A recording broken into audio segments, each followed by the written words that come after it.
안녕하세요. 저는 50대 여성입니다. 제가 어제 무심코 라디오를 듣다가 충격적인 이야기를 듣게 됐는데요. 지금의 4, 50대는 위로는 부모님께 효도를 해야 하고 자식들에게는 글쎄 효도도 바랄 수 없는 그런 세대라고 하더라고요.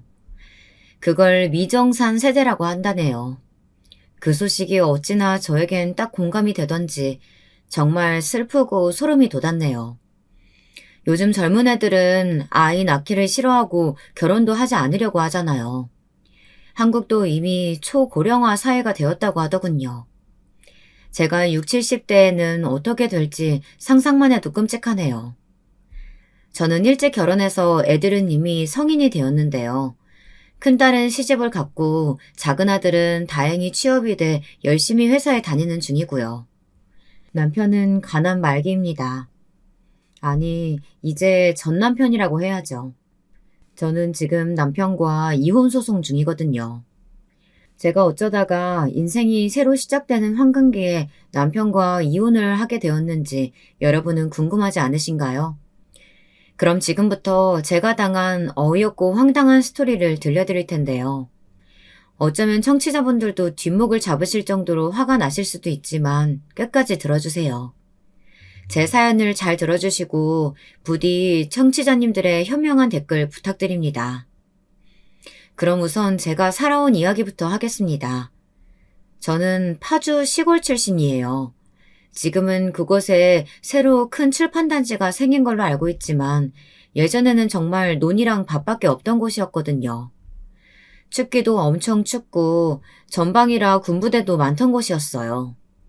저는 그곳에서 태어나 소녀 시절을 보냈습니다. 제 부모님은 농사를 지으셨어요. 평생 땅밖에 모르고 고생만 하다 돌아가셨죠. 지금은 두 분 다 돌아가시고 안 계시지만 말이에요. 저는 제 친정 부모님만 생각하면 눈물부터 나옵니다. 제가 시집 온 후 시댁 부모님과 남편만 챙기다가 친정 부모님의 임종도 못 보고 두 분 다 보내드렸거든요. 지금 생각하면 제가 왜 그렇게 바보처럼 살았는지 정말 후회가 됩니다. 부모님이 살아계실 때 자주 찾아뵙고 효도도 해드렸으면 정말 좋았을 텐데요. 저희 부모님은 딸 둘, 아들 셋, 이렇게 5남매를 키우셨어요. 그 중에 저는 둘째 딸이고요. 농사밖에 모르시던 부모님은 돈을 모으는 대로 논밭을 사 쌀농사며 밭농사를 지으셨습니다. 저는 어릴 적에 부모님이 농사 짓는 분들이라는 것이 싫었어요. 다른 친구 집 부모님들은 슈퍼도 하시고 정육점도 하시는데 왜 우리 엄마 아빠만 하루 종일 논밭에서 고생해야 하는 건지. 부모님이 농사를 지으신다는 이유로 어렸을 적 언니와 제가 집안일을 도맡아 했던 생각을 하면 지금도 몸소리가 쳐집니다. 하지만 오빠와 동생들은 남자라는 이유로 집안일은커녕 자기가 먹은 그릇조차 치우지 않았습니다. 저와 언니가 오빠 동생들은 왜 집안일을 하나도 안 하냐고 불평을 하면 아버지는 이런 말씀을 하셨습니다. 제 부모님은 옛날 분들이라 다 그렇듯 남아선호 사상이 짙은 분들이었거든요. 아버지, 왜 오빠한테는 설거지 안 시키고 맨날 나한테만 시켜요? 저도 다음 주에 시험이란 말이에요. 기집애가 공부는 해서 뭘 해? 그냥 얌전히 집안에서 엄마나 돕다가 시집 가버리면 그만인 것을. 네 오빠가 잘 돼야 돼. 그래야 나중에 우리한테 돌아올 것이 있지. 저는 그런 부모님의 가부장적인 태도들이 싫었어요. 그런데 더 화가 났던 것은 아버지 밑에서 오냐오냐 비호만 받으며 아무것도 안 하는 큰오빠였습니다. 큰오빠는 항상 아버지가 그런 말씀을 하실 때마다 아버지 뒤에서 혀를 내밀며 저를 약올렸거든요. 그러면서 하는 말이 더 가관이었어요. 내가 이 집안에서 왕이야. 내가 이 집안 이끌고 나갈 장남의 장손이니까 누나도 너도 다 소용없어. 내가 엄마 아빠 모시게 될 거니까 내가 지금 대우받는 게 당연한 거지. 그래.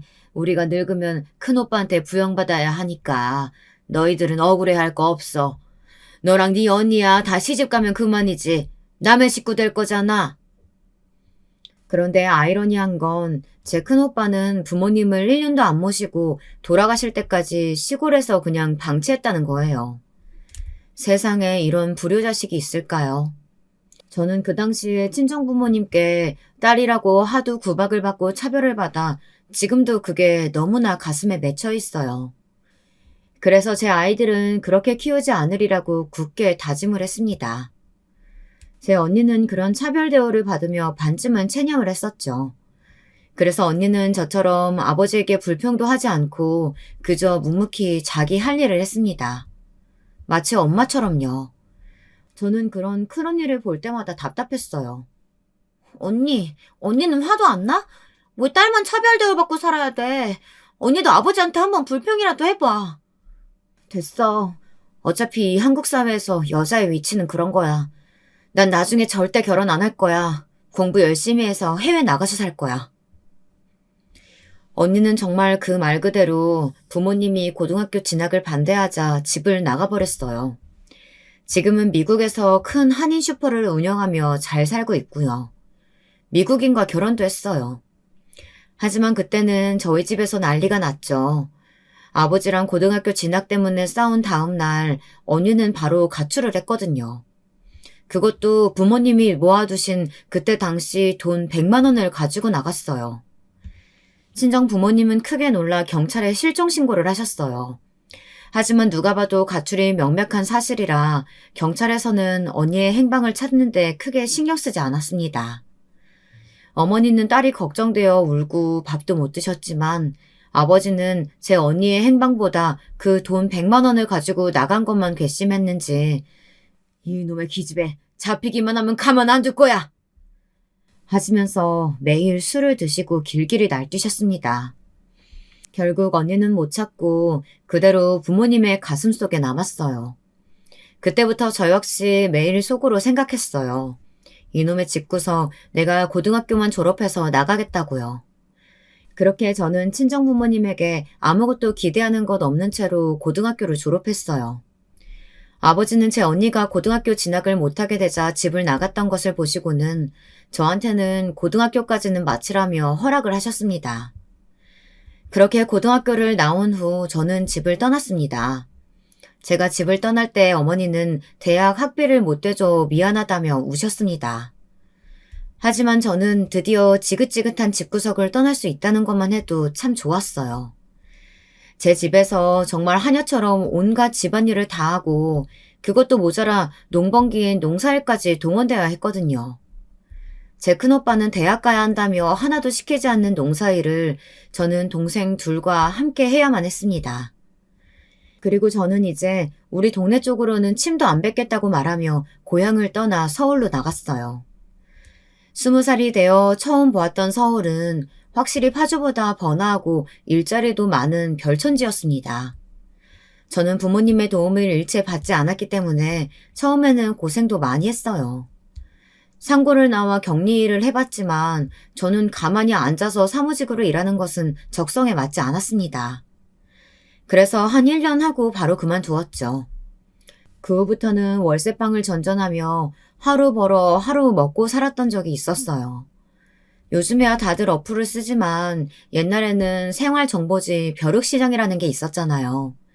저는 벼룩시장 구인 구직란을 매일 체크해서 일당이 가장 높은 곳으로 골라 일을 나갔어요. 파출부 일도 해보고 공장에서 알바도 해보고요. 제일 많이 주는 건 아무래도 노가다 일이었는데요. 여자는 거의 써주질 않더라고요. 그러다가 저는 주방 설거지와 홀서빙 일이 의외로 돈을 많이 준다는 것을 알았습니다. 그래서 저는 22살에 시어머니가 운영하시는 식당에서 일을 하게 되었습니다.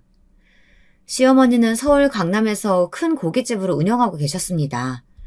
시어머니의 식당은 처음엔 동네 작은 연탄 불고기집에서 시작되었어요. 그러다가 입소문이 나서 식당을 강남으로 옮겨 크게 확장하셨죠. 그 상태로 20년 넘게 해오시고 계십니다. 시어머니와 제가 어떻게 만나게 되었는지 궁금하시죠? 어느 비가 많이 오던 날 저는 거리를 정처 없이 걷고 있었죠. 그날은 아침부터 아무것도 못 먹은 날이었어요. 그런데 시어머니의 식당에서 풍겨오는 냄새가 장난이 아니더라고요. 저는 홀린 듯이 그 고깃집에 들어갔어요. 시어머니는 그때 마포에서 혼자서 가게를 하고 계셨어요. 손님도 거의 없었고요. 시어머니는 저에게 뭘 먹을 거냐고 무뚝뚝하게 물어보셨습니다. 저는 쭈뼛거리며 제가 돈이 없다고 그냥 너무 맛있는 냄새가 나서 들어와 본 거라며 나가려고 했습니다. 그랬더니 시어머니는 제 모습을 아래 위로 훑어보시더니 물으셨습니다. 너 나이가 몇 살이야? 미성년자는 아니지? 네, 저 22살이에요. 그래? 그럼 내가 밥 한 끼 줄 테니까 여기서 하루만 일해볼래? 내가 봐서 네 일하는 게 마음에 들면 계속 써주고 아니면 오늘 밥값이라고 쳐주고 가는 거야. 어때? 그때 저는 시어머니가 하늘에서 내려온 천사 같았습니다. 어머니는 배가 고플 것 같으니 밥을 먼저 주겠다고 하며 부엌으로 들어가 제육 1인분을 차려주셨습니다. 저는 정말 그 밥을 허겁지겁 먹었어요. 그리고 나서 그날 어머니가 시키는 대로 홀서빙이며 설거지를 했습니다. 시어머니는 제가 일하는 게 마음에 들었나 봐요. 손님에게 싹싹하게 서빙하고 시키지 않아도 척척 설거지 쌓이기 전 끝내놓은 걸 보시더니 내일부터 나와서 일을 하라는 거였습니다. 저는 너무 기뻐서 어머니에게 90도로 인사를 했습니다. 고맙습니다. 고맙습니다. 어디서 일을 많이 해본 솜씨인 것 같구나. 그래, 내일 꼭 일하러 나와야 한다. 내가 너 마음에 들면 월급도 많이 올려주마. 저는 시어머니의 가게가 마포의 연탄불 고깃집이었던 때부터 시작해 강남의 큰 정육식당으로 옮길 때까지 한 3, 4년 일을 했던 것 같아요. 그러다 시어머니의 소개로 남편을 만나게 되었죠. 시어머니는 아들 삼형제를 두었는데요. 첫째가 제 남편이었고 그 밑으로 둘째, 셋째 시동생이 각각 3살 터울이었습니다. 그때 남편은 고등학교 졸업 후 일이 없어 놀고 있다가 어머니의 식당에서 불판 및 고기 써는 담당을 하고 있었어요. 남편이 고기를 썰어주면 제가 손님상에 갖다 놓고 불판이 많이 쌓이면 남편이 나가서 닦아 채워주었습니다. 그러다 보니 시어머니는 제가 일하는 사람으로서 욕심이 났었나 봐요. 어느 날 고깃집 영업이 끝나고 제가 열심히 청소를 하고 있는데 시어머니가 가만히 다가와서 제게 넌지시 묻는 거였습니다. 예, 난 네가 마음에 들어.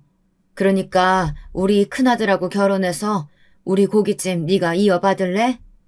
우리 아들도 네가 마음에 있는 것 같던데 말이야.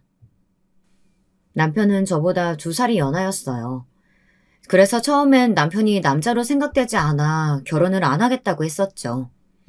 그러나 시어머니는 집요하게 저에게 남편과 한번 사귀어 보라며 강요를 하는 거였습니다. 그리고 남편도 서투르나마 저에게 꽃도 선물하고 같이 놀러나 가자며 그 당시 시아버지가 몰던 자가용까지 태워주며 저에게 마구 어필을 했습니다. 저는 결국 남편과 시어머니의 끈질긴 구애에 떠밀리듯 결혼을 선택했어요. 사실 저는 월세 생활을 하면서 그 월세값만 아끼는 것만으로도 좋겠다 생각하고 있었거든요. 사실은 보증금도 월세도 제 고향 파주보다 배 이상 비싼 곳이었으니까요. 게다가 저는 집이 마포에 있었기 때문에 강남까지 출퇴근하려면 교통비도 많이 들었는데요. 결혼을 하면 그 모든 걸 아낄 수 있겠다는 생각이 들기도 했습니다. 그때는 뭘 깊이 생각할 여유가 없었어요. 그냥 이렇게 흘러가는 대로 살고자 생각하기도 했고요. 그렇게 어영부영 남편과 결혼을 하게 되었습니다. 저에게는 신혼이란 게 없었어요. 결혼한 지 2달이 채 되기도 전에 저는 임신한 사실을 알았습니다. 초기에는 입덧도 있고 몸도 무겁고 힘이 들었어요.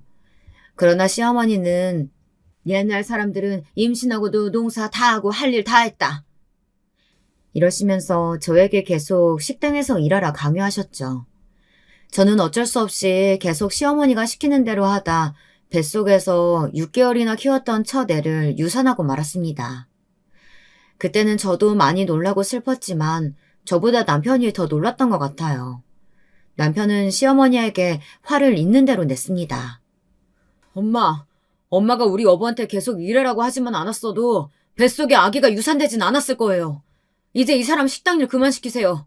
제가 돈 더 벌 테니까 우리 와이프는 살림만 하게 할 거예요. 아니, 내가 뭘 그렇게 많이 시켰다고?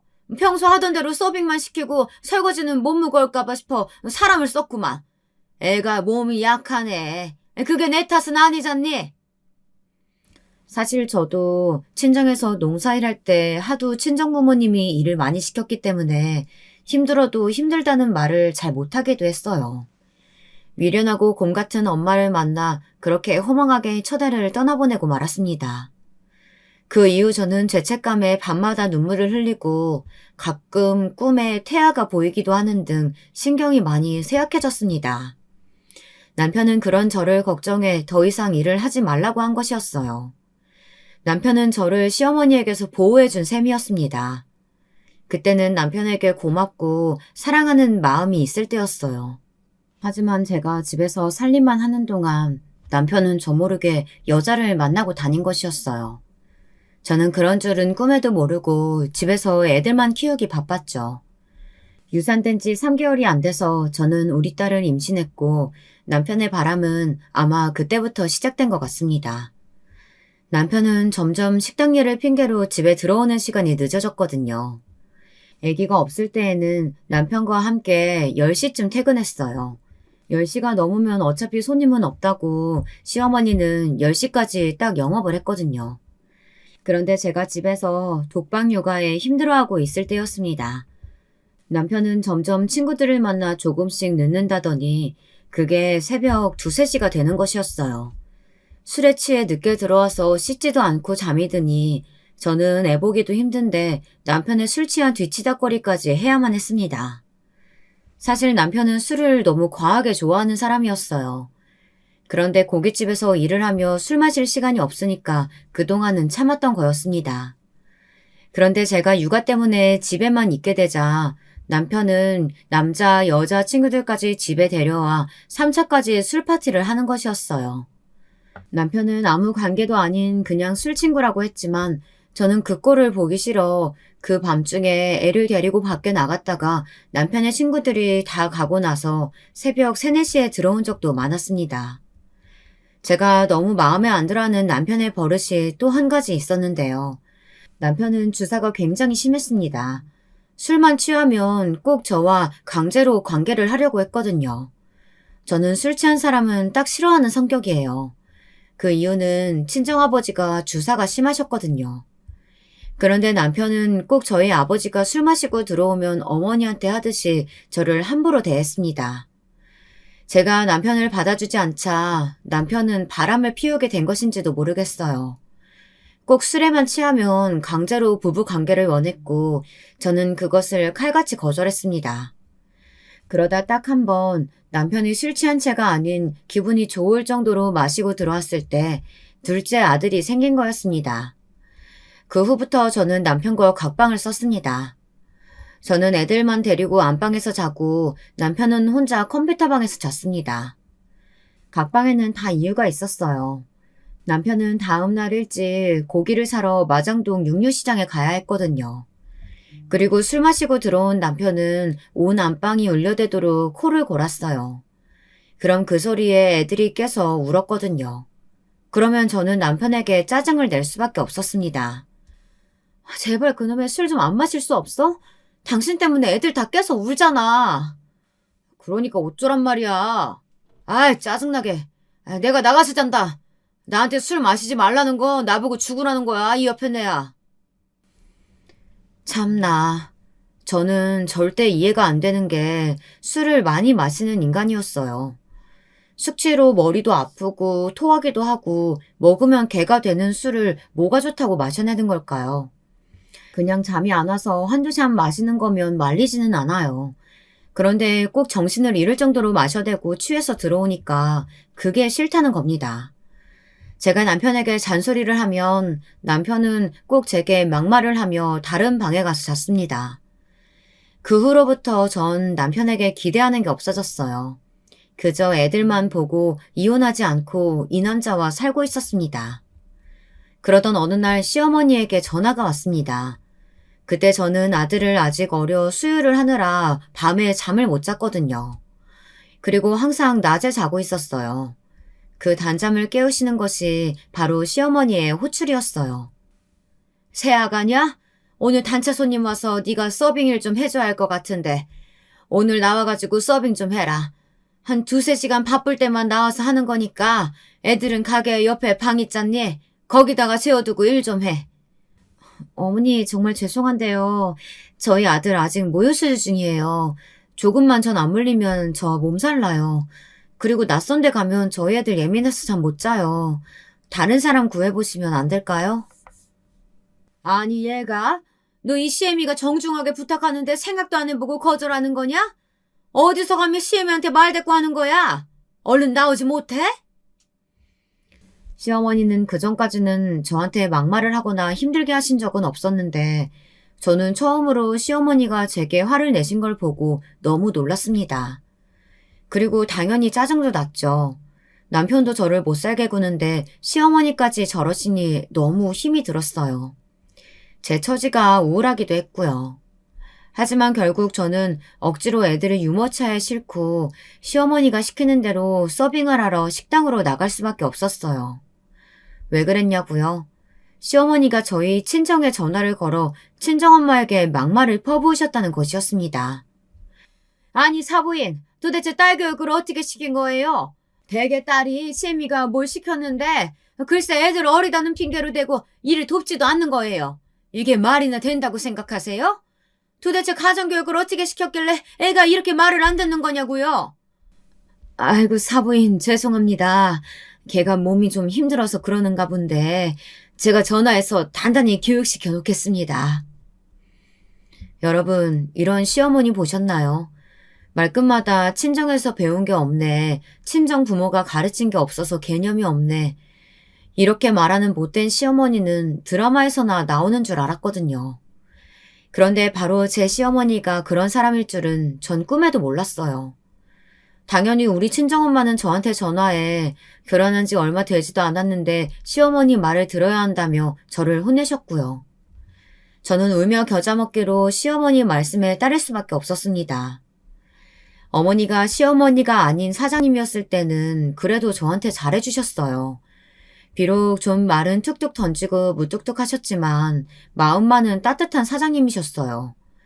그런데 시어머니가 되자마자 막장 드라마의 못된 캐릭터가 되어버리는 이 사실, 여러분들은 이해가 가시나요? 처음 시어머니의 본성을 본 날 저는 정말 소름이 끼쳤어요. 기본적으로 가족이 되면 좀 더 잘해줘야죠. 이건 알바 쓰기 아까우니까 저를 공짜로 부려먹겠다고 하는 거랑 뭐가 다르겠어요. 시어머니가 점점 저를 막대하자 저는 남편과의 결혼 생활 자체에 회의감이 들었습니다. 그런데 이건 시작에 불과한 것이었어요. 저는 앞으로 더 최악인 날이 닥쳐올 줄 꿈에도 몰랐습니다. 제가 깜빡 잊고 시동생에 대한 이야기를 안 했는데요. 제 시동생들은 제가 결혼해서 애 둘을 낳았을 때 둘 다 총각이었어요. 둘째 동생은 막 레지던트가 된 여자친구를 사귀고 있었는데 그 여자가 나중에 제 동서가 됐거든요. 근데 이 동서는 정말 자기 혼자 잘난 여자였어요. 그리고 막내 시동생은 대학생이었습니다. 막내 시동생은 그래도 제가 시집살이 당하고 있으면 시어머니에게 제발 그러지 말라며 제 편을 들어주기도 했었어요. 그래서 저는 나중에 막내 시동생을 좀 챙겨줬습니다. 시동생이 결혼할 때 선물로 냉장고를 해주었거든요. 막내 시동생은 고마워했지만 문제는 그 막내 동서가 될 여자였어요. 막내 동서는 입을 삐죽거리며 이렇게 말하는 게 아니겠어요? 아, 이거 아울렛 제품이랑 백화점권 부품부터가 다른데. 형님, 제가 형님 되실 거라서 높아심에 얘기하는 건데요. 하이마트 제품은 사지 마세요. 좋은 건 다 백화점에 있어요. 선물을 주시려면 좀 좋은 거를 주시지. 아, 역시 가난한 사람은 보는 눈이 없나 봐. 저는 막내 동서의 비꼬는 말을 듣고 정말 어이가 없었습니다. 시동생이 예뻐서 큰맘 먹고 100만 원이 넘는 냉장고를 선물로 줬는데 막내 동서는 하나도 고마운 기색도 없고 고맙다는 소리도 안 하는 거였습니다. 저는 화가 나서 이걸 반품해버릴까 생각도 했는데 그냥 시동생을 봐서 참았거든요. 그런데 동서들은 아주 제 신경을 건드리고 싸가지가 없긴 마찬가지였어요. 제 큰동서는 레지던트 2년차에 시동생과 결혼을 했는데요. 그때 시어머니는 아주 한바구음을 지으셨어요. 우리 집에 의사 며느리가 들어왔다면서 이제 본인도 친구들에게 자랑거리가 생겼다는 것이었습니다. 그러면서 저에게 이런 말씀을 하셨습니다. 네가 형님이긴 해도 쟤보다는 덜 배웠을 거 아니냐. 그러니까 동서라고 깔보지 말고 옳은 말 하면 경청해야 한다. 알았니? 너는 고등학교밖에 못 나왔잖니. 그러니까 동서가 얼마나 너보다 똑똑하겠어. 어머니, 그게 무슨 말씀이세요? 집안일이나 고깃집 일 외에는 제가 동서한테 얘기할 게 뭐가 있다고요. 그리고 제가 서열상 위잖아요. 그러나 시어머니는 제 말은 들은 척도 안 하고 새로 들어온 의사 며느리에게만 친한 척하며 옆에서 이것저것 챙겨주는 것이었어요. 동서는 시어머니와 제 이야기를 듣더니 의미심장한 미소를 지으며 당장 저를 얕잡아보는 말투로 말했습니다. 아, 형님은 고등학교만 나왔구나? 수준 떨어져서. 어머니 걱정 마세요. 저 형님이랑 별로 말 섞을 시간도 없을 것 같고요. 그럴 수준이 못 되는 사람이랑 저 친하게 지낼 생각 없어요. 그래. 얘는 우리 식당 서빙만 하려고 들어왔던 애니까 넌 신경 쓸 거 없다. 너는 의사니까 우리 아들 잘 좀 부탁한다. 저는 지금도 시어머니보다 큰 동서가 더 얄밉고 싫습니다. 이렇게 인성에 문제 있는 여자가 의사가 되면 안 되는 거 아닌가요? 의사면 뭐 하겠어요. 인간성이 이렇게 더러운데 말입니다. 하지만 저의 시어머니는 티나게 동서들을 저와 차별 대우하셨어요. 그것도 치사하게 시어머니에게 주는 용돈의 크기로 판단하는 것이었습니다. 의사 동서야 물론 돈을 잘 버니까 시어머니에게 용돈 100만 원씩 팍팍 드릴 수 있겠죠. 그리고 막내 동서 역시 친정이 잘 살았거든요. 시어머니가 자랑처럼 말씀하신 적이 있었는데요. 막내 동서 부모님이 강남에 10층짜리 건물 한 채 있는 건물주라는 것이었습니다. 시어머니도 막내 동서에게 그 말을 듣자마자 태도가 싹 바뀌셨어요. 무슨 말만 하면 우리 막내 며느리 하면서 막내 동서만 챙기는 거였습니다. 그에 비하면 저의 친정은 심하게 차이나는 게 맞았어요. 제 부모님은 돈도 많이 못 버시는 농사꾼이었으니 말입니다. 시어머니는 둘째 동서가 들어오자 저와 비교하며 저를 더 못살게 구셨어요. 그러다 막내 동서가 들어오니 완전히 막내 동서만 이뻐라 하시는 거였습니다. 처음에는 저를 꼬드겨서 남편과 결혼하면 지금 운영하는 식당을 물려주실 것처럼 말씀하셨던 시어머니가 이제는 돈에 눈이 멀어 저를 찬밥처럼 내치시니 저는 억울한 마음이 들었어요. 그래서 어느 날 시어머니에게 서운하다고 따지려고 한 적도 있었습니다. 우리 애들이 학교에 들어간 후 저는 시어머니의 식당에서 일을 하기가 싫어 집 주변에 있는 작은 분식점에서 3, 4시간 정도 하는 아르바이트를 구했습니다. 그랬더니 그 사실을 알게 된 시어머니가 난리가 난 거였어요. 뻔하게 시어머니가 식당을 운영하고 있는데 그 일을 도와줄 생각은 안 하고 다른 데서 돈 벌려고 한다고 말이죠. 그래서 저는 시어머니께 직접적으로 말을 하기로 마음먹었습니다. 어머니 생각 좀 해보세요. 제가 어머니 식당에서 일을 하면 월급이 나오나요? 저한테 가족이라는 이유로 돈 안 주시잖아요. 저 남편이 버는 돈만 가지고는 살림하기 힘들어요. 애들 다 학교 갔고 학원비 필요한 나이들이잖아요. 그런데 어머니는 저한테 하루 종일 일만 하라고 하고 월급 안 챙겨주시잖아요. 뭐야? 너는 어떻게 하나만 내고 둘은 몰라? 이게 다 나중에 너한테 식당 넘기려고 하는 거잖아. 그런데 그새를 못 참고 너는 딴짓이나 하려고 하니? 내가 뭘 믿고 너한테 식당을 맡기겠니? 그러게. 당신이 여기 나와서 일이라도 하면 나중에 내가 이 고깃집 물려받으면 나도 좋고 당신도 일할 데 있어서 좋고. 근데 왜 안 하려고 하는데? 어차피 내가 사장 될 거고 당신은 사장 부인 되는 거 아니야. 저와 어머니의 옆에서 고기를 썰고 있던 남편이 저를 힐끗 쳐다보더니 시어머니의 편을 드는 것이었습니다. 하지만 저는 그 두 사람의 속내가 다 뻔히 읽히는 것이 어쩌겠어요. 못된 남편, 그리고 그 못된 남편의 편인 시어머니를 더 이상 믿을 수가 없었습니다. 저는 다신 공짜로 일을 하고 싶은 생각이 없었어요. 그래서 한 달에 다만 120만 원이라도 주면 홀서빙 일을 생각해 보겠다고 했죠. 그랬더니 시어머니는 얼굴이 붉어지면서 화를 마구 내셨어요. 야, 이런 도둑년의 심보 같은 이라고. 내가 홀서빙 알바애한테 한 달에 얼마 주는 줄 알아? 88만 원 줘. 근데 너는 똑같은 시간 일하고 120만 원 뜯어가겠다는 거냐? 됐다. 나 너한테 일 안 시킬 테니까 네 마음대로 살아. 저희 시어머니는 아르바이트 애들에게 박하셨어요. 그러다 보니 대학생들은 한두 달 일하다가 다 말도 없이 그만둬 버렸거든요. 그러고 나면 꼭 시어머니는 저한테 이렇게 무임금 노동을 시키셨어요. 저도 그걸 뻔히 알고 있었기 때문에 시어머니에게 그 당시로는 큰 월급을 제시했던 거였습니다. 결국 저는 시어머니의 무임금 노동에서 빠져나올 수 있었어요. 그리고 집 근처에서 아르바이트를 하다 힘들면 쉬고 또 다른 일을 찾고 그런 생활을 계속했습니다. 보험 영업을 해보고 카드 정수기 영업도 하고요. 그러다 홈쇼핑 콜센터가 저에겐 적성에 맞더라고요. 9시부터 16시까지 콜센터 일을 했고 그 일로 아이들 학원비며 부족한 생활비를 보태면서 살았어요. 한 군데 전착을 하니까 제 능력을 인정받아 직급도 올라갔습니다. 지금은 팀장의 자리에 올라 있어요. 월급도 나름 많이 받고 있습니다. 아마 그래서 지금이라도 저는 남편과 시댁을 잘라내고 새 생활을 하려 생각한 것도 있어요. 코로나가 유행하기 전에 있었던 일인데요. 그때 마침 설 연휴가 시작되던 때였거든요. 저는 홈쇼핑 일 때문에 시댁에 바로 가지 못했어요. 설에 더 바쁜 일이 홈쇼핑이잖아요. 그런데 설 명절 전에 시어머니는 저에게 무리한 요구를 하셨습니다. 그날 아침도 바빠서 겨우 세수만 하고 나가려는데 어머니가 전화를 하셨더군요. 예, 이번 명절에 우리 식당에 단체 손님 오는데 네가 그날 일 좀 해줘야겠다. 네 동서들은 이런 일 해본 애들 아니니까 너밖에 할 사람이 없잖니. 어머니, 이런 일로 저 부르지 말라고 하셨잖아요. 저도 홈쇼핑 일 때문에 바빠요. 이번 명절 때 저희 회사의 일이 얼마나 많은지 모르시죠? 저 어쩌면 밤까지 일해야 할지도 몰라요. 전업주 부인 막내 동생에게 부탁하세요. 제가 거절하자 시어머니는 화를 내며 미친 듯이 소리를 질러댔습니다. 뭐? 그깟 전화 받는 일 따위가 뭐가 대수라고 식당 일을 못하겠다는 건데?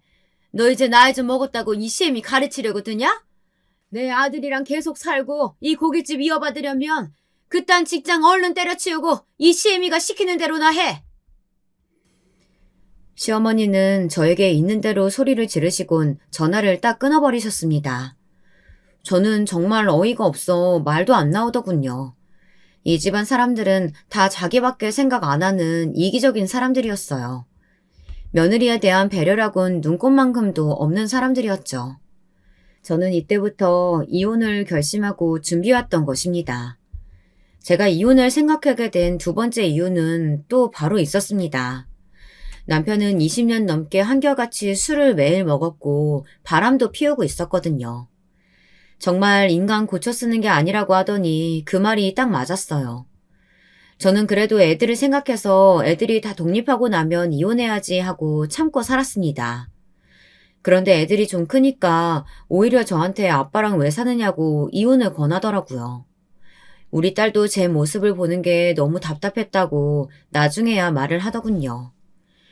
결혼을 하기도 전에 아빠에 대한 부정적인 모습만 보고 살았으니까요. 제 딸은 사실 결혼하고 싶지가 않았다고 했습니다. 하지만 저는 그런 딸의 마음을 그저 사춘기 아이의 반항이라고 생각했어요. 딸이 시집을 가기 전 저희 집에 와서 저하고 같이 잔 적이 있었는데요. 딸의 그 말을 듣고 저는 그 애의 손을 잡고 엉엉 울었습니다. 엄마, 이제라도 새 인생 살아요. 저도 아빠가 얼마나 우리 가정에 소홀하고 많은 여자들 만나고 다녔는지 다 알게 됐어요. 저 그 사실 알게 된 지 오래됐어요. 하지만 그때는 제가 아빠를 성토하고 비난하기는 무서웠어요. 친할머니도 아빠 편이잖아요. 그래서 아무 말도 못했어요. 미안해요, 엄마. 아니다. 네가 미안할 게 뭐가 있어. 잘못한 건 네 아버지인데. 이 엄마도 몇 번이나 네 아빠랑 이혼할 마음 먹었었는데 그때마다 너희들이 눈에 밟혀 못됐던 거야. 나는 다행히 아빠랑 다르게 가정적인 남자 만나서 잘 살 거니까 엄마도 새 인생 사세요. 정말 그랬으면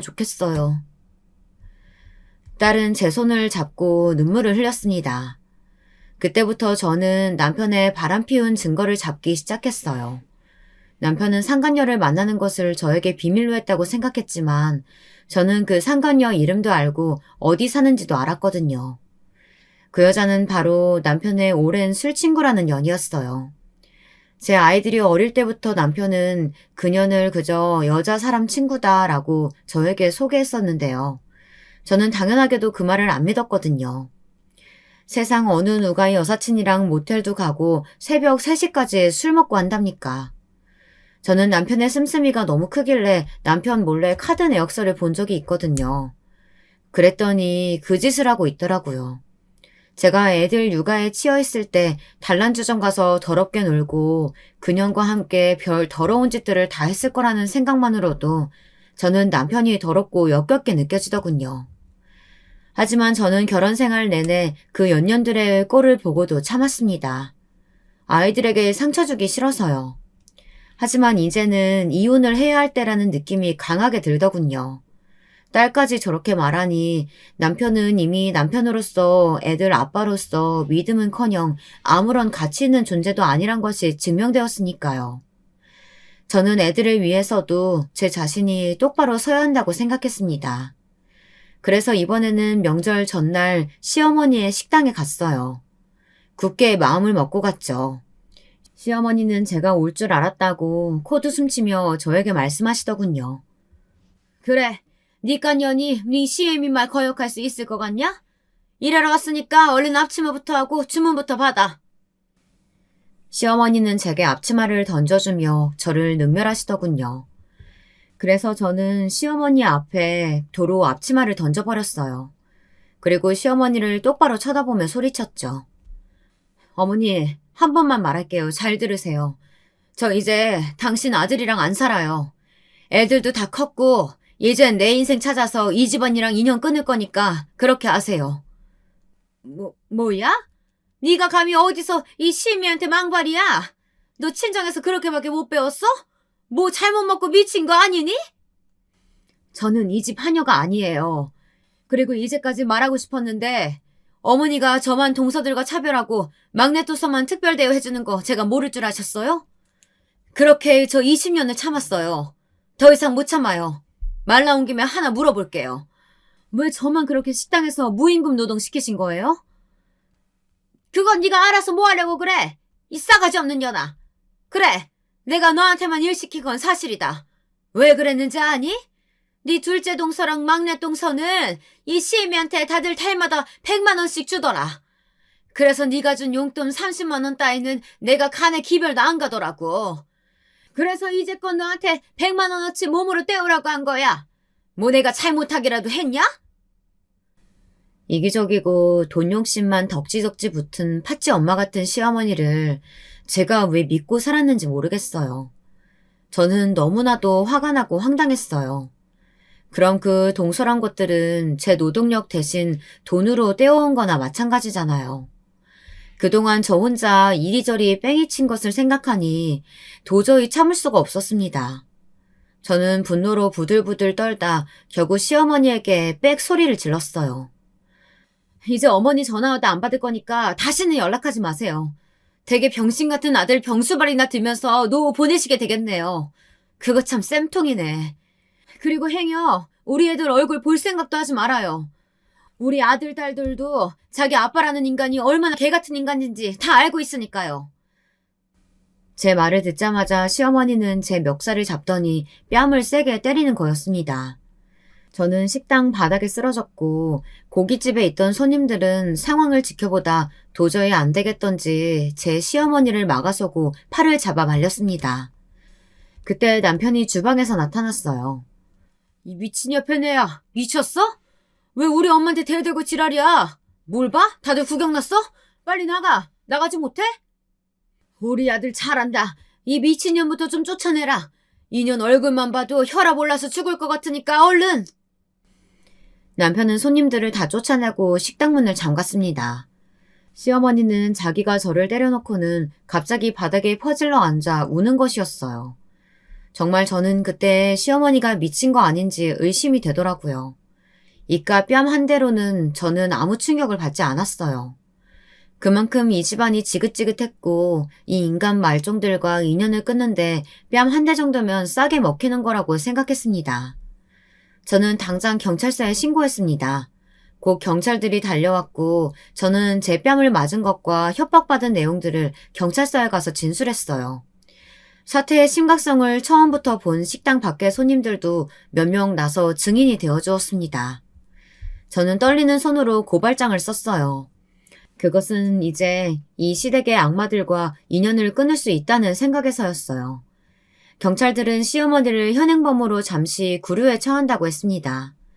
저는 집에 와서 남편의 여행 가방을 찾아 옷 등 간단한 짐만 싸 밖에 내놓았습니다. 남편은 그날 새벽에도 술을 먹고 집에 들어오려다가 제가 현관 비번을 바꿔버린 것을 알았어요.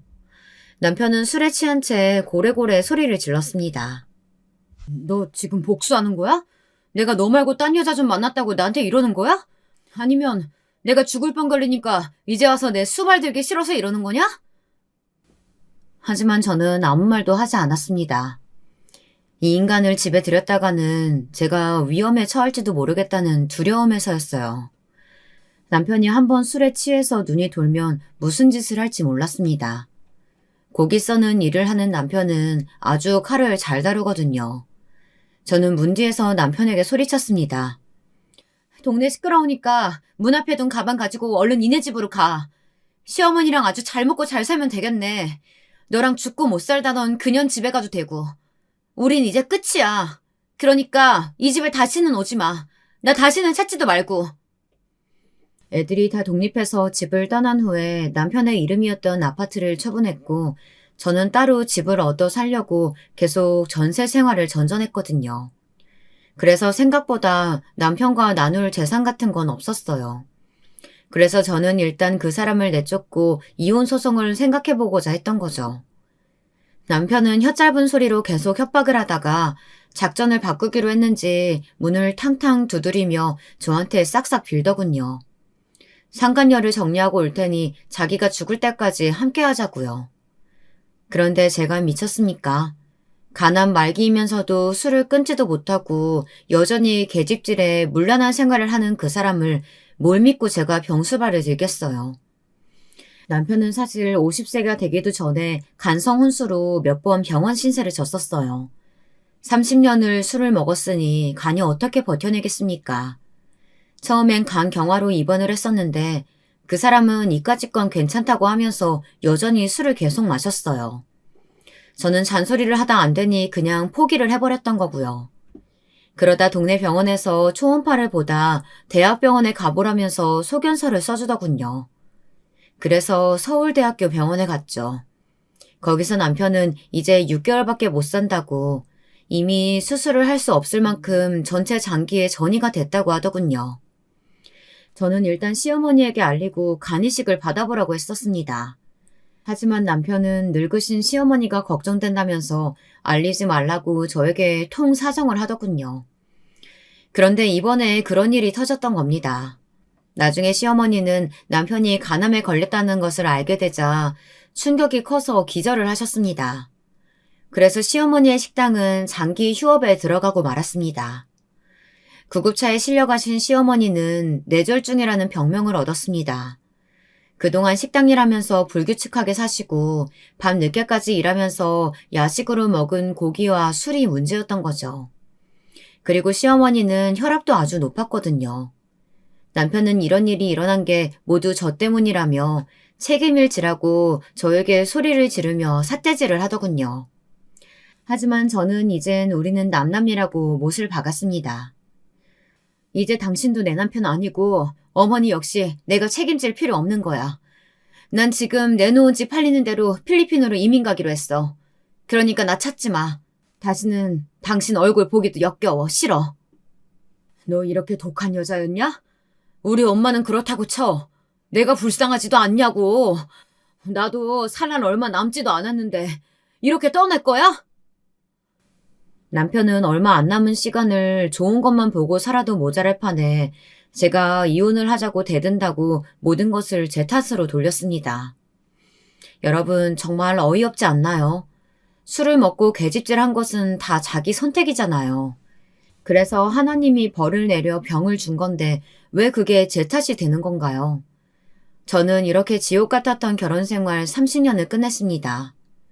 그 후 시댁 사람들은 어떻게 되었느냐고요? 시어머니는 뇌졸중으로 반신마비가 되어 의사 동서의 도움을 받았지만 아직 거동이 불편한 상태예요.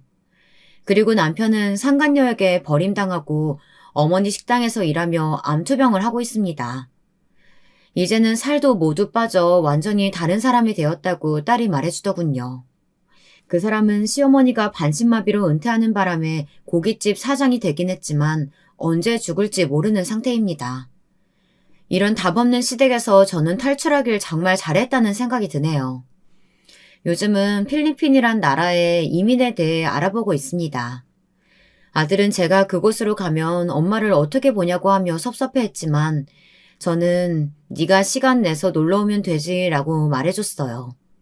어차피 그 애도 이제는 자기 삶을 찾아야 될 나이고요.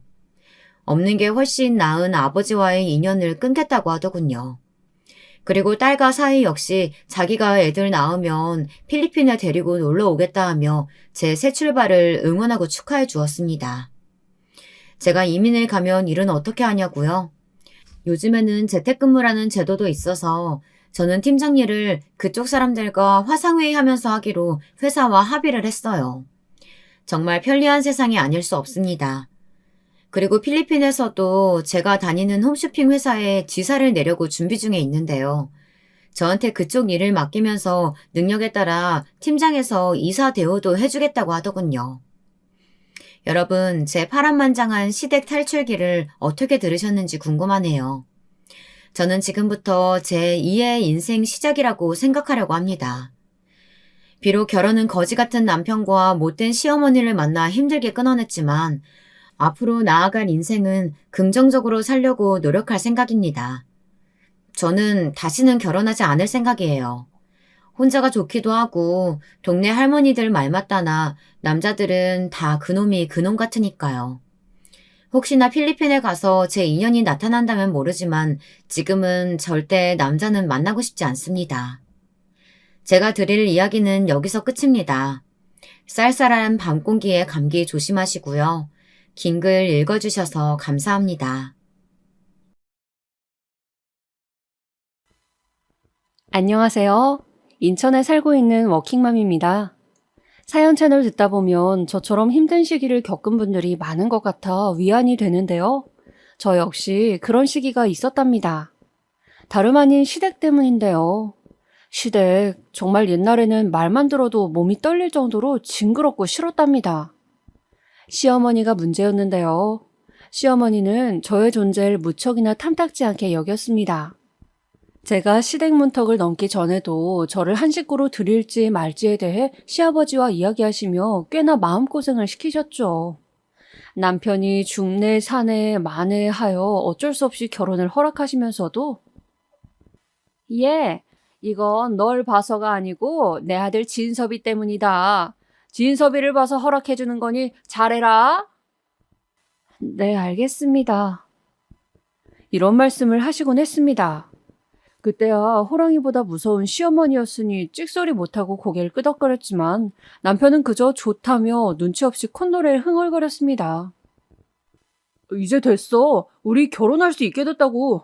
자기야, 나 꼭 꿈꾸는 것 같아. 이거 꿈 아니지? 아니, 근데 나 결혼하고 시댁살이 당하고 그러는 거 아니겠지? 정말 자기 말대로 결혼하면 시댁 따로 우리 따로 사는 거 맞지? 아, 그럼 당연하지. 우리 엄마가 처음에만 저렇게 며느리 기 잡는다고 일부러 센 척 하시는 거야. 결혼하면 잘 대해주실걸? 그 당시 사랑이라는 것 앞에 저는 판단력이 잠시 흐렸던 것 같습니다. 결혼 직전부터 절 반대하시는 시부모님이었지만 결혼하고 한 식구가 되면 며느리 대접을 받을 수 있을 거라고 생각했으니까요.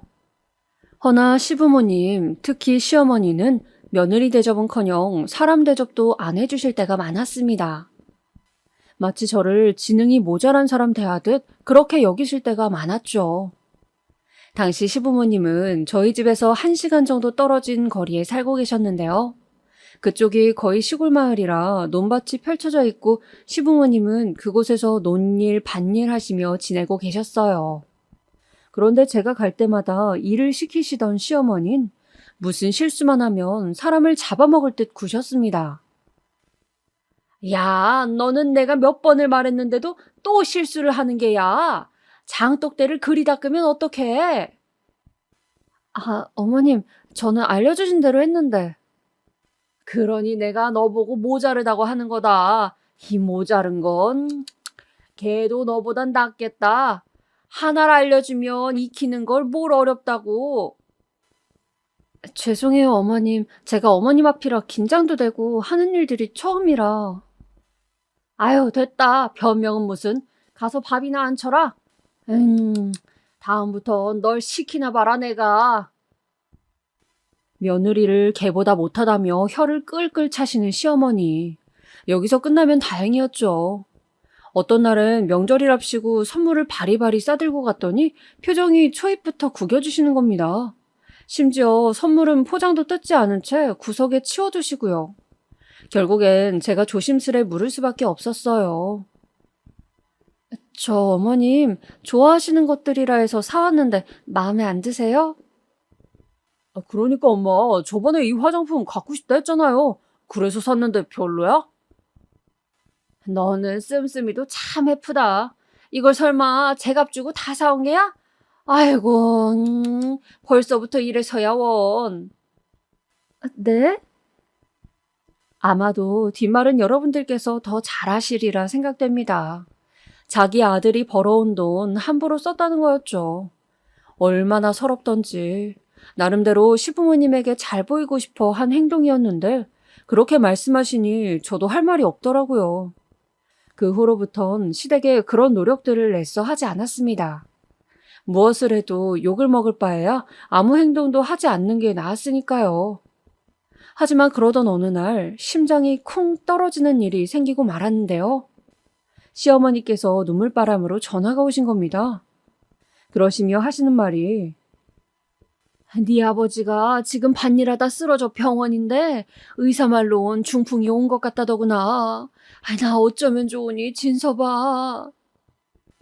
급히 남편과 함께 병원으로 달려가니 시아버지는 말도 못하시는 상태였고 저희도 잘 알아보지 못하셨습니다. 한눈에 봐도 상태가 위급해 보였죠. 남편도 이런 일을 처음 겪은 터라 어떻게 해야 할지 모르고 발만 동동 굴렀어요.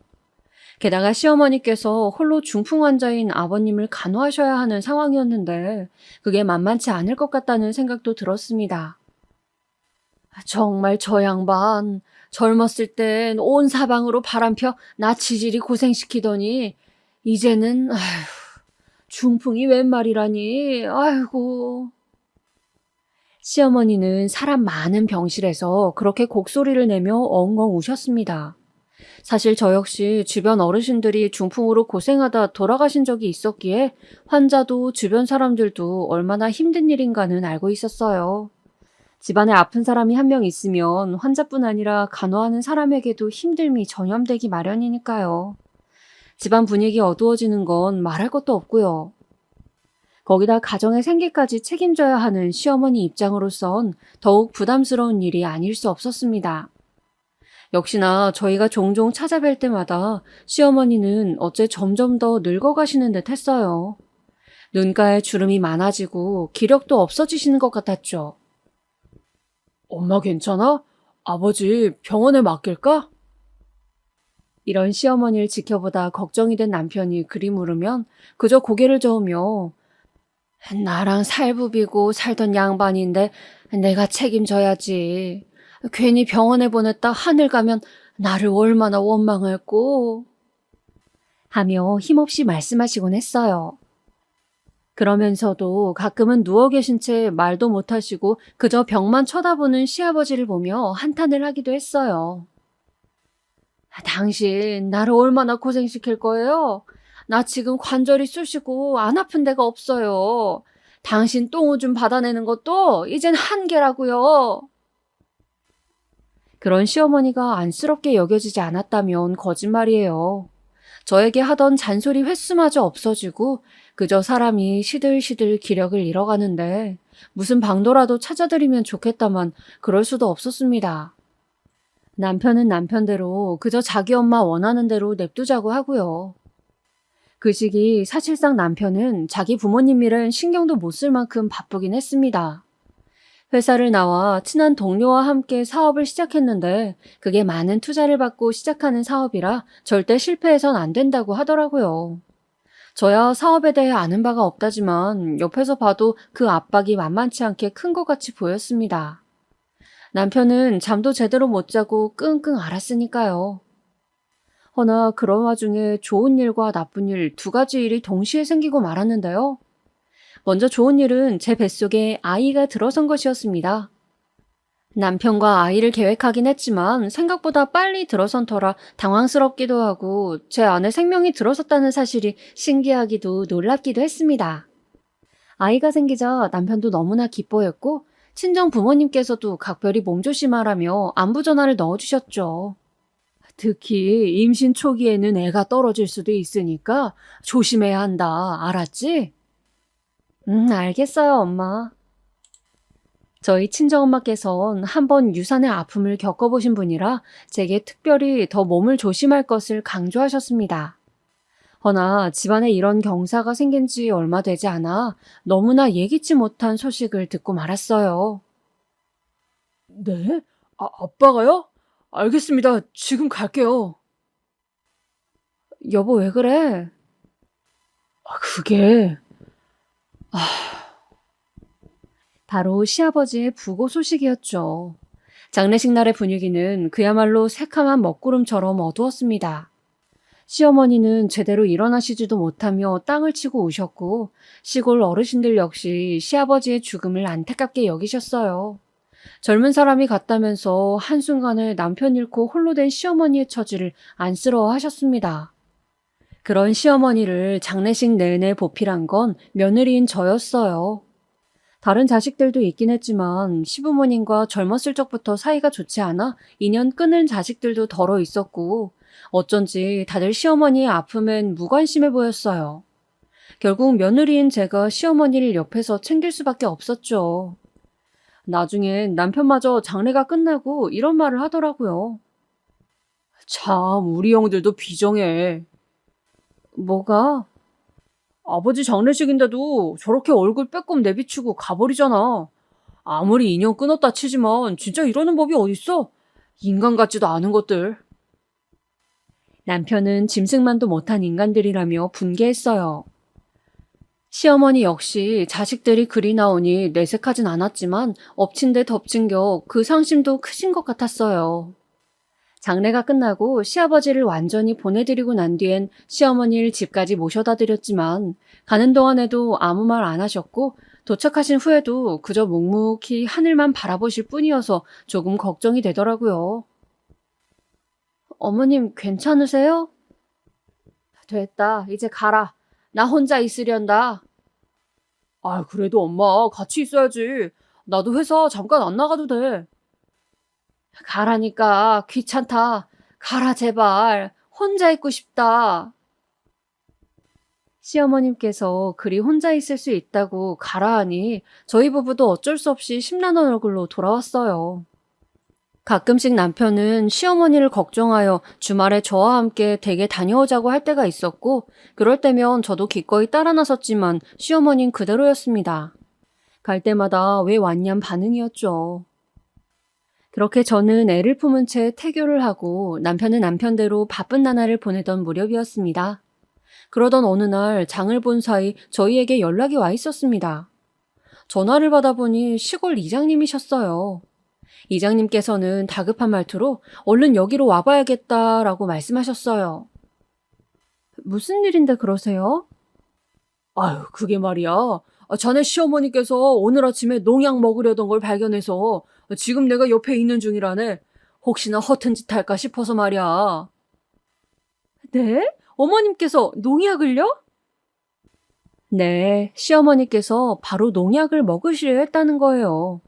황급히 남편과 가보니 시어머니는 그새 체중이 더 빠지셨는지 몰골이 말도 못하게 야위어 계셨습니다. 저희가 와도 본체 만체 그저 허공만 바라보셨고 죽어야 하는데 내 수명이 너무 길다라는 말씀만 늘여놓고 계셨죠. 답답했던 남편이 엄마, 아빠 따라가려고 농약 먹으려 했던 거야? 정말 그런 거야? 라고 묻자 그럼 내가 살아서 뭐하니? 낙도 없고 이젠 늙어서 사는 것도 귀찮다 하시더군요. 남편의 입에서도 제 입에서도 한숨이 절로 나왔습니다. 이런 상황을 막으려고 그간 저나 남편이나 일부러 시어머니 댁에 왔다 갔다 했던 건데 말이죠. 결국 시어머니를 뒤로하고 남편과 밖으로 나와 상의를 하게 됐죠. 엄마, 이대로 둘 수 없을 것 같아. 아무래도 우리가 모시고 살아야 할 것 같은데 당분간만이라도 당신 괜찮겠어? 남편의 조심스레 묻는 말에 저는 그렇게 하자 고개를 끄덕였어요. 물론 시어머니가 저를 좋게 대해주었던 건 아니었지만 저렇게 쓰러져가는 어머니를 나 몰라라 하고 두는 것이 제 입장에서도 마음이 편치 않았으니까요. 당시만 해도 미우나 고우나 내 시어머니이니 내가 모시고 살아야겠다는 생각이 있었던 때였습니다. 그렇게 남편은 시어머니를 태우고 저희 집으로 모시고 들어왔습니다. 시어머니께선 집에 들어온 며칠간은 별 말씀도 없으셨고 밥도 제대로 안 드셨어요. 그냥 한숨 쉬며 시아버지 사진만 보고 있더라고요. 그러더니 말씀을 트시게 된 건 제가 남편 올 때를 맞춰 밥상을 차렸을 때였어요. 예, 반찬 좀 더 많이 만들려무나. 네? 더 만들라고 그걸 누구 코에 붙인다는 거니? 네, 어머님 알겠습니다. 그땐 말없던 시어머니께서 입을 여셨다는 것만으로도 좋았어요. 그래서 좋아라 열심히 반찬을 만들고 차곡차곡 냉장고 안에 넣어두며 콧노래를 흥얼거렸죠. 시어머니께서 하시면 활력이 돋을 만한 것들을 알아보기도 했는데 마침 저희 집 앞 공원에서 무료로 요가를 알려주는 프로그램이 있더라고요. 연령대도 시어머니와 비슷한 분들이 많아 친구 사귀기도 좋겠다 싶었죠. 그래서 가기 싫단 손을 이끌고 어머님 한번 해봐요. 해보면 또 막상 다르잖아요. 너무 재미있을 것 같은데요? 하며 데려가기도 했습니다. 허나 시어머니는 잔뜩 입이 나와선 너는 귀찮다니까 왜 이런 곳을 데려오고 그러니? 하며 성을 내곤 하셨죠. 어머님 정말 싫으세요? 그래 싫다니까. 나는 늙은이 냄새 맡는 것도 싫고 저런 것도 하기 싫어. 흉측하게 저게 뭐 하는 짓이니? 알겠어요. 그럼 그냥 우리 산책이나 해요. 걸으셔야 건강도 좋아지시니까. 시어머니 돌보기는 거의 애복이나 다름없었어요. 애를 낳으면 육아만도 분명 벅찰 텐데 내가 이 시어머니까지 어떻게 돌봐야 하나 걱정이 앞설 정도였죠. 게다가 시어머니는 이 외에도 점점 요구하는 게 많아지셨어요. 원래 식탐이 굉장히 많으신 분이었는데 입맛이 서서히 돌아오셨는지 자기 좋아하는 반찬들을 만들어내라고 하시곤 했어요. 불고기며 연근조림이며 멸치볶음, 두부조림. 저야 그저 일반 주부 정도의 요리 솜씨였기 때문에 시어머니의 그 까다로운 입맛을 맞춰가며 요리를 하기란 쉽지 않았습니다. 거기다 애 벤 채로 불 앞에 있으면 땀이 절로 흘렀는데 아무래도 배도 불러있는지라 요리하기가 더 쉽지 않았죠. 근데도 시어머니는 왜 이렇게 늦냐? 아니 무슨 조림 하나 만드는데 시간이 이리 걸려. 10분이면 뚝딱 해치우는걸. 됐다 내가 해야겠다. 나와봐라. 하곤 저를 밀어내곤 하셨죠. 아니 너 회사 일 하기 전에 자취하면서 혼자 요리해 먹고 그랬다 하지 않았니? 아님 집에서 엄마가 이런 것도 안 알려주든? 아이고 여자가 살림하는 게 이래서야 집안이 돌아가겠어? 애 낳으면 잘도 돌아가겠다 아주. 솔직히 말해 시어머니가 이런 푸념 섞인 말을 내뱉으며 국자를 휘저으시면 그 옆에 있던 저는 절로 위축될 수밖에 없었습니다. 시간을 주고 기다려주면 될 걸 늘 자기 멋대로 하시며 나오는 말들을 입 밖으로 내뱉으시는 어머님에게 섭섭할 수밖에 없었습니다. 그래도 그땐 아버님을 잃으신 슬픔이 아직 가시지 않아 그러시겠지 하며 넘어갔어요. 생각해보면 그게 얼마나 머저리 같은 일이었는지 지금에서야 알게 되었지만 말입니다. 남편은 당시 출장이 굉장히 많았어요. 사실 시어머니와 저 사이에 남편이라도 있었다면 차라리 분위기가 좀 나았을 텐데 무슨 놈의 출장이 그리 많은지. 출장을 줄이면 안 되겠냐 해도 회사 일이 원체 바빠 그럴 수가 없다 했습니다. 그러면서 남편은 이제 우리 애도 태어나는데 내가 더 열심히 해야지 라고 말하곤 했어요. 사실 그 말도 맞긴 맞았어요. 저야 어차피 육아하느라 일을 하지 못할 텐데 남편이 저희 집 생계를 이끌어가는 이상 열심히 해서 하루빨리 회사가 자리 잡히고 안정되는 게 저희의 미래에 도움이 되는 길이었죠. 그래서 만삭 때까지 다른 여자들은 남편이 이것도 사다 주고 저것도 사다 주며 신경 써주었다 하지만 저는 그런 거 일절 없이 지냈어요. 받기는커녕 오로지 시어머니 뒷바라지, 이게 제가 하던 주된 일이었죠. 그리고 그렇게 시간이 흘러 10달을 꽉 채우고 우리 보물 같은 아이가 드디어 세상에 나오게 되었고 그간의 고생을 보상하는 듯 너무 잘생긴 아들이었습니다. 눈망울이 똘망똘망한 아들을 품에 안자 이제야 제가 드디어 엄마가 되었다는 사실이 실감이 났죠. 다만 제왕절개를 한 터라 한 달간 배가 타들어가는 고통을 겪으며 산후조리를 했어요. 남편도 꽤 비싼 산후조리원에 돈을 대주어 제게 거기 있다가 오라며 지원해 주었고요. 근데 산후조리원에 다녀온 뒤 육아에 뛰어들려고 하니 제가 아직 서투른 부분이 많잖아요. 시어머니는 여기에 꽤나 많은 참견을 하곤 했어요. 아마 요즘 젊은 분들도 공감하시는 분들이 많을 텐데요. 시어머니는 정말 많은 말을, 너무나 많은 말을 하곤 했어요.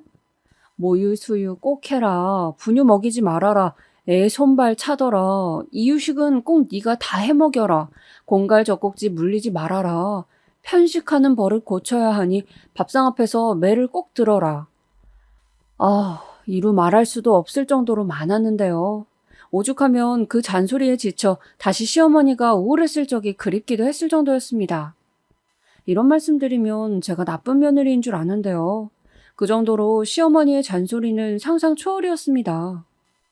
물론 애 낳은 지 얼마 안 되는 초보 엄마이니 보시기에 답답한 게 많겠죠. 하지만 툭하면 나는 애 셋 다 키우고 남의 집 애까지 키운 사람이다. 모르면 내 말 들어라 하시며 자기 의견 강요하시는데 듣고 있기가 힘들더라고요. 그러다 보니 저도 슬슬 짜증이 나곤 했죠. 그러던 중 저희 애가 어느 정도 컸을 무렵이었을 때 기막힐 일이 터지고 말았는데요. 어머님께서 저희 애가 반찬 투정을 부린다고 갑자기 기다란 회초리를 들고 오시는 겁니다. 도대체 어디서 샀는지도 모르는 회초리를 말이에요. 어머니 지금 뭐 하시는 거예요? 애가 이럴 때 가만히 두면 못 써. 어머님, 저희 애 아직 3살이에요. 무슨 짓이세요 이게? 아유, 좀 가만히 있어봐라. 네가 뭘 안다고 이러니? 정말 말 그대로 막무가내였습니다. 말려도 회초리를 들어야 애가 밥을 먹는다 우기시는데 저희 아이는 그 사이 울고불고 난리가 났죠. 물론 옛날 어르신들이 그런 방식으로 아이 키우신다는 건 압니다. 근데 아무리 그래도 자기 애도 아닌 제 애한테 그런 식으로 교육하시는 거 차마 못 보겠더라고요. 그래서 저도 참지 못하고 말씀드렸죠. 어머니 의견 알겠는데요. 우리 주영이는 엄마인 제 교육 방침대로 키울게요. 어머니가 이러시는 거 솔직히 불편하다고요. 이러다 제가 병 걸리겠어요. 오죽하면 저도 시어머니에게 이런 말을 했을까요? 허나 제 심정은 생각도 못하시고 어머니는 어머니대로 난리가 나셨더라고요. 뭐라고? 옛날 어르신이 이런 지혜로운 말씀을 해주시면 감사합니다 하고 받들 줄 알아야지. 아이고, 네가 뭘 안다고 설치긴 설쳐. 그리고 요즘 따라 내 말은 왜 그리 토를 다니? 내가 살림 봐주고 네 애 봐주는 건 생각 안 하니? 어떻게 너 같은 애가 며느리로 들어왔는지? 이래서 여자 잘못 들이면 집안이 망한다는 말이 나오는 거지. 어이가 없었습니다. 어머님이 살림을 도와주시다니요? 만약 그랬다면 저야말로 고마워하며 받들었겠죠.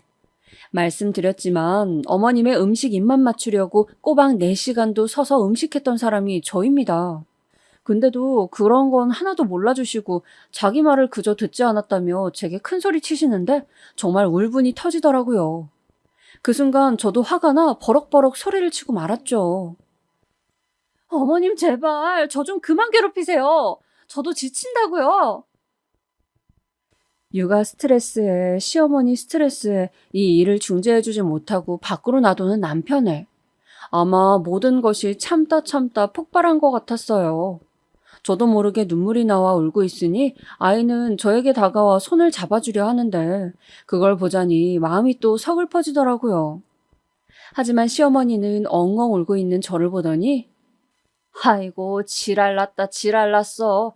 울 일도 세고 셌어. 하며 한껏 비꼬시고 나가버리시더군요. 그때 처음으로 깊이 후회했던 것 같습니다. 시어머니를 모시고 온 것을 말입니다.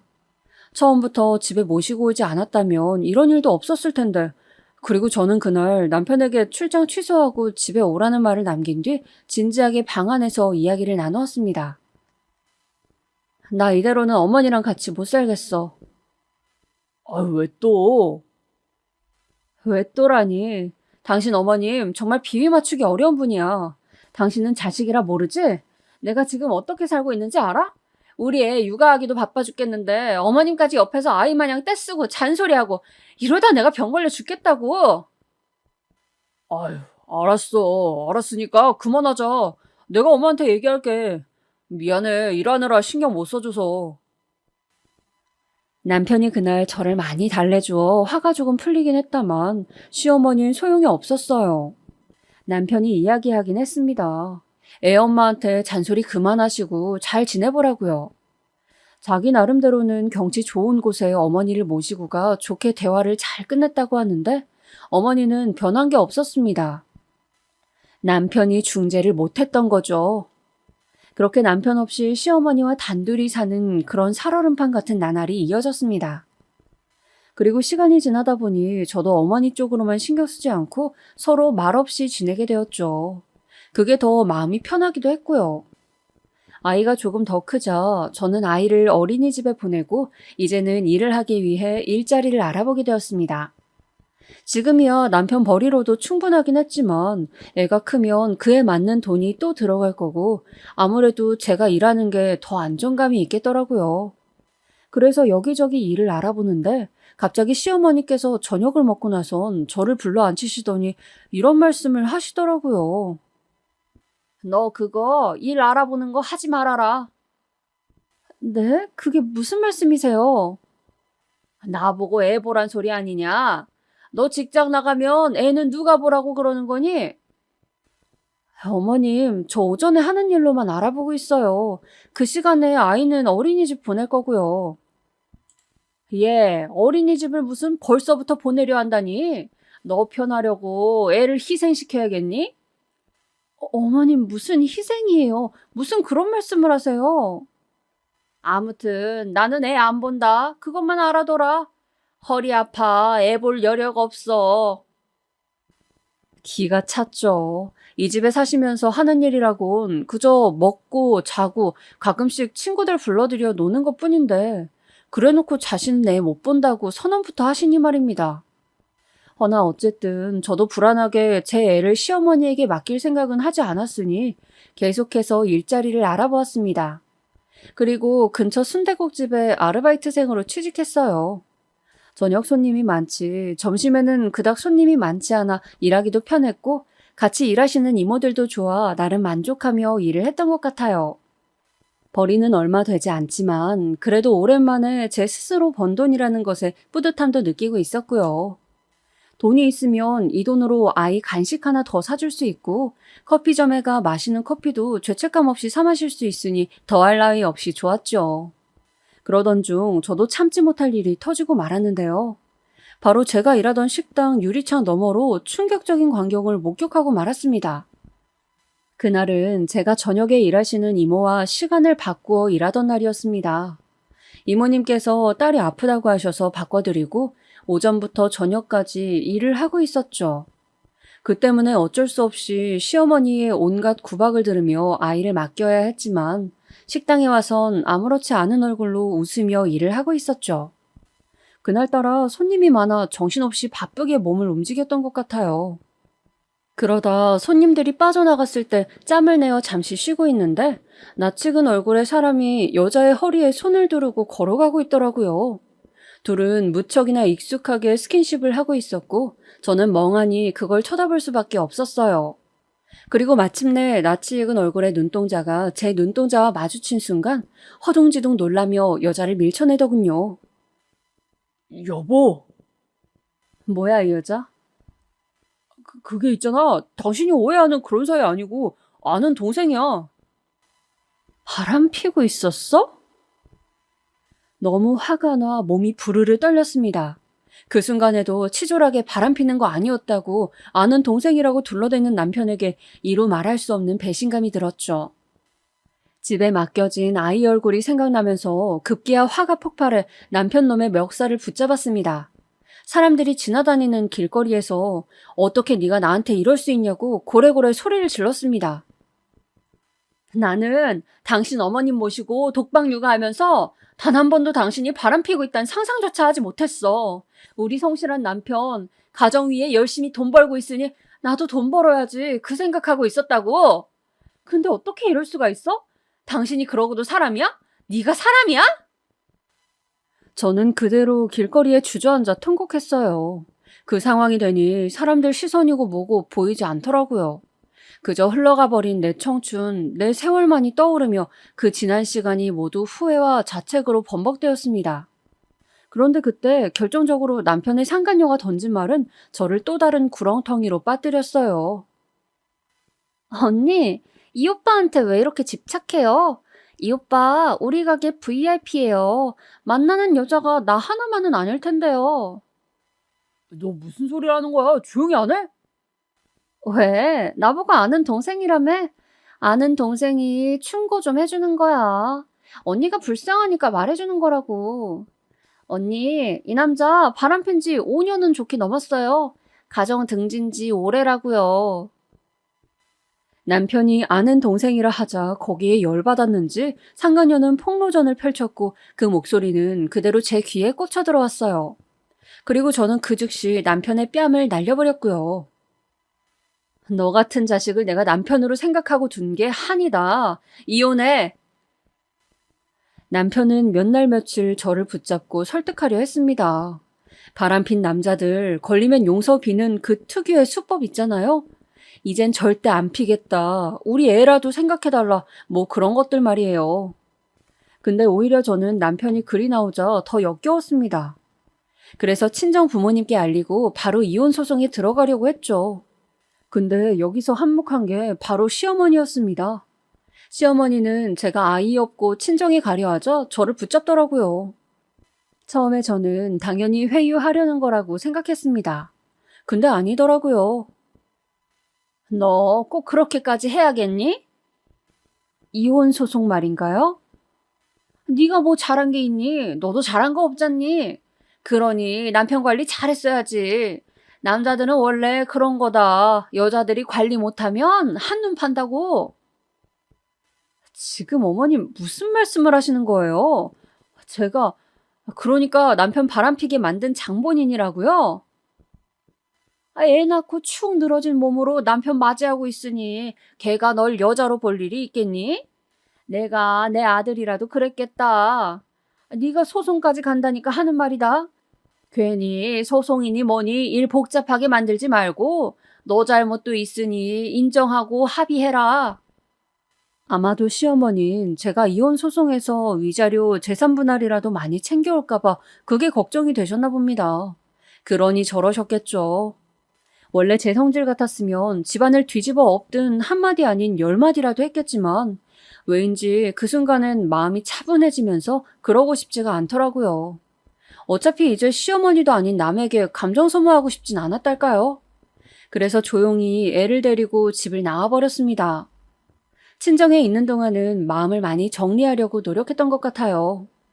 그런데 막상 이혼을 하려 하니 제 현실이 아직까지 아이를 키우기엔 부족하다는 걸 차츰 깨닫게 되더군요.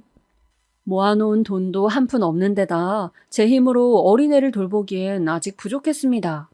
인정하기 싫은 비참한 현실이었지만 그게 제가 처한 상황이었어요. 물론 남편이 주는 위자료도 어느 정도 있겠지만 그것만으로는 분명 한계가 있었습니다. 그래서 저는 결심했어요. 이번 한 번만 눈 감기로 말입니다. 남편의 부정을 눈 감는 대신 이를 바득바득 깔아서 제 힘으로 일어서 보기로 결심했죠. 그리고 친정엄마께서 이를 알아들으시곤 저에게 조금의 지원금을 내주셨습니다. 그때 엄마가 하신 말씀이 제게 큰 위로이자 살아갈 힘이 되었고요. 지혜야 많이 힘들지. 근데 살아보니까 말이다. 사람이 살다 보면 큰일도 겪고 하는 거란다. 지금에야 큰일처럼 느껴지겠지만 나중에 먼지처럼 아무 일도 아닐 수 있는 거고. 엄마는 그렇게 생각해. 우리 지혜가 지금 겪는 일, 지금은 버티기도 견디기도 힘든 일처럼 느껴지겠지만 사실은 그저 사는 과정 중 하나일 뿐이야. 너는 잘 이겨낼 수 있어. 무엇보다 너는 주영이 엄마잖아. 엄마는 뭐든 할 수 있어. 엄마는 우리 딸 믿어. 이 돈 크진 않지만 배우고 싶은 거 있음 배우고 해보고 싶은 거 있음 해봐. 엄마의 믿는다는 말 한마디. 그 한마디가 전 그토록 듣고 싶었나 봅니다. 그 순간 엄마의 품에 안겨 아이처럼 오열하고 말았으니까요. 그 뒤 힘을 내어 제가 할 수 있는 일들을 알아보기 위해 이것저것 찾아보다 미용 일을 시작하게 되었습니다. 친하던 언니가 미용실을 하고 있었는데 이쪽으로 소질이 있는 것 같으니 한번 해보라고 하더라고요. 당시 지푸라기라도 잡고 싶은 심정이었기 때문에 저는 더 망설일 것도 없었어요. 미용 일을 열심히 배웠고 언니네 미용실에서 일하면서 고객들도 확보해 나갔죠. 그리고 하다 보니 이 일이 저랑 정말로 적성에 맞는다는 걸 알게 되었어요. 집에서 시어머니와 말씨름만 하고 있으니 몰랐는데 제가 사람 만나는 것도 좋아하고 고객 머리 만져주는 손재주도 꽤 있더라고요. 저의 단골 고객들이 생겨나가자 같이 일하는 언니도 제가 도움이 된다며 무척 기뻐했습니다. 물론 제가 밖에서 나가 일을 하니 아이 돌봐주는 사람이 없었지만 그건 남편이 알아서 해결해 주더라고요. 시어머니는 돈지랄이라며 못마땅해 했지만 저로서는 한시가 급했으니 애를 돌봐주는 아주머니에게 때론 과일까지 챙겨드리며 잘해드렸어요. 그리곤 밖에 나가 열심히 일을 했습니다. 언젠가 제 미용실을 여는 게 목표였기 때문에 미용일로 번 돈은 꼭 필요한 비용 아니면 절대 쓰지 않고 한 푼 한 푼 모두 저축해두었어요. 그렇게 3년이 지나자 이 고난에도 끝이 다가왔습니다. 저는 드디어 꿈에 그리던 미용실을 열 수 있게 되었죠. 시어머니는 일을 두고 무슨 미용실이냐? 참 오기도 하겠다. 괜히 돈 나가는 짓거리만 하고 앉아있네. 망하면 네가 다 책임져라. 하면서 재를 뿌렸지만 신경도 쓰지 않고 일에 집중했어요. 개업 후 제일 중요하게 생각했던 건 홍보 마케팅인데요. 공짜로 머리를 해드리고 온라인에 홍보글을 올리는 마케팅을 해가며 손님들을 끌어모으기도 했고 지인을 데려오면 할인해주는 이벤트를 열기도 했습니다. 그리고 다른 미용실 영업시간보다 1시간 더 늦게까지 열어 밤 손님도 확보해 나갔죠. 그러자 손님들은 어느새 저희 가게들로 몰려들기 시작했고 저도 슬슬 마음의 준비를 할 수 있게 되었습니다. 네, 이제는 제 오래된 계획을 이행해 나갈 때가 온 거였죠. 그런데 어느 날 이 상황을 지켜보던 시어머니는 한마디 하더군요. 예, 너 그거 미용실인가 뭔가 나도 한번 가련다. 친구 끌고 가도 되지? 명색이 며느리인데 머리 잘해야 한다. 저는 그에 웃으며 대답했습니다. 그럼요, 꼭 오시라고요. 친구분까지 잘해드리겠다면서 말이죠. 시어머니는 제가 미용실을 차렸을 때부터 무슨 나이든 여자가 미용실을 차리냐며 어차피 안 올 거란 식으로 부정적인 말들을 하곤 했습니다. 근데 미용실이 잘 되는 것 같자 자기도 숟가락을 얹고 싶은 모양이더라고요. 시어머니의 그런 변한 태도를 보니 속으로 고소하기도 하고 통쾌하기도 했습니다. 드디어 시어머니가 오시는 날 저는 일부러 가게를 정리할 때쯤 전화를 했습니다. 예, 우리 머리 잘해줘라. 이쁘게 해줘야 돼. 특히 내 머리는 예민한 거 알지? 그럼요, 앉으세요, 어머니. 저는 잠시 시어머니의 머리를 먼저 빗으며 거울 너머 얼굴을 한번 바라봤습니다. 사람의 성격이 얼굴에 드러난 건지 시어머니는 한껏 힘줄궂은 인상을 하며 조용히 눈을 감고 계시더군요. 그 얼굴을 보고 있자니 제가 지금까지 들은 수발이 생각나 가슴 한편이 꽉 조여왔습니다. 남편이 바람난 걸 용서하겠다 하고 다시 집에 들어왔을 때도 시어머니는 이런 말씀을 하셨거든요. 그러니까 내가 말했지. 어차피 질싸움 하지 말라고. 이렇게 고개 숙이고 기어들어올 거면서 무슨 그런 유난을 부렸던 거야? 네가 뭘 할 줄 안다고. 앞으로 네 서방 잘 받들고 살아라. 참 지독한 말이었습니다. 얼마나 지독한지 그때 그 말을 했던 상황과 말, 시어머니의 표정까지 모두 기억이 나니까요. 그런데 시어머니는 눈을 감은 채 그런 말을 하더군요. 너 이 미용실 수입 있잖니? 이거 꽤 상당할 것 같은데 허튼 데 쓸 생각하지 말고 나한테 맡겨둬라. 내가 잘 관리해 줄 테니까. 괜찮아요, 어머님. 너 나 못 믿니? 젊은 네가 돈 관리하는 것보단 내가 하는 게 이자도 붙고 좋아. 우리 애랑도 상의 끝났으니까 그리 하라. 상의요? 남편과 상의를 하셨다고요? 그럴 리가 없을 텐데요. 웃기더군요. 그때쯤 저는 이미 남편과는 언제 갈라설지 계획까지 다 세웠을 때였고 흥신소를 통해 남편이 바람핀 증거까지 수집한 이후였습니다. 그걸 모르고 시어머니는 저런 소리를 해대고 있었죠. 게다가 이런 말까지 하더군요. 너 이 미용실 내 아들 아니면 잘 될 수 있었겠니? 막말로 우리 아들이 돈 써서 애돌보미 아줌마 해주니까 네가 일도 배우고 할 수 있었던 거 아니야. 그럼 고마운 줄 알아야지. 너 내가 내일 통장 만들 테니까 버는 수입 꼬박꼬박 입금해라. 알겠어? 저는 그 순간 바리깡을 들었어요. 어머님 얘긴 나중에 하고요. 머리 정리부터 해드릴게요. 그래, 똑바로 해라. 시어머니의 말이 끝나자마자 저는 바리깡으로 시어머니 머리 한가운데를 확 밀어버렸습니다. 아주 시원하게 말이죠. 그 후 시어머니와 친구분의 비명이 요동쳤고 그 자리에 있던 전 태연하게 머리 다 되었다며 가운을 벗겨드렸어요. 너 지금 미쳤니? 내 머리를 어떻게 한 거야? 시어머니는 이러고도 네가 무사할 줄 아냐며 미용실이 떠나가라 소리를 지르더군요. 거기다 남편까지 불러 모두 미용실에 모이게 했습니다. 남편은 너무했다며 제게 뭐라 한 소리 했지만 저는 거기에 대고 조용히 말했습니다. 이혼하자고요. 뭐? 이혼? 그래, 이혼. 소송 갈 거야. 그리고 당신 엄마 데리고 이제 나가줘. 너 이 뻔뻔한 계집애 같으니라고?